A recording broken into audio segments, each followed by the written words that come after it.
নমস্কার বন্ধুরা, আপনারা দেখছেন মা কালী অটোমোবাইল ওয়ার্কশপ। আর 8 তারিখ মঙ্গলবার একটা সকালে দেখতে পেলেন আপনারা যে বারুইপুর বেরিয়ে গেল। আর আরেকটি বাতাসা মেশিন আমরা ট্রেনিং করে এটা পাঠিয়ে দেবো আমরা মেদিনীপুর। আর দাদারা এসছেন মেদিনীপুর থেকে, আর এটা মেদিনীপুর চলে যাবে। আর বৃষ্টির মধ্যে রাত্রেবেলায় লোড হচ্ছে। কেমন লাগলো দাদা? ভালো লাগলো। আমাদের ব্যবহার, আমাদের মেশিন সুন্দর, মেশিন কোয়ালিটি ঠিক আছে। একে নেবে নেই আপনার ওই। আর এই মেশিনগুলো দেখতে পাচ্ছেন, এই দুটো মেশিনও বুক আছে।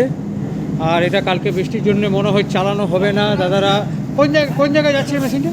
এটাকে পশ্চিম মেদিনীপুর কেশিয়ারি থানা, উড়িয়াবাদ। কেশিয়ারি থানা, উড়িয়াবাদ। আর দাদাদের বাড়ির ভিডিও আমরা শেয়ার করব, কারণ এখানে ওই পলাশির মিস্ত্রিরা যদি যায় তো সেখানের ভিডিও আপনাদের সঙ্গে শেয়ার করব। আজ মঙ্গলবার। থ্যাংক ইউ, ভালো থাকবেন। আমিও ভগবানের কাছে প্রার্থনা করি দাদার বিজনেস যেন ভালো চলে। থ্যাংক ইউ, ধন্যবাদ দাদা। ভালো থাকবেন, সুস্থ থাকবেন। থ্যাংক ইউ দাদা।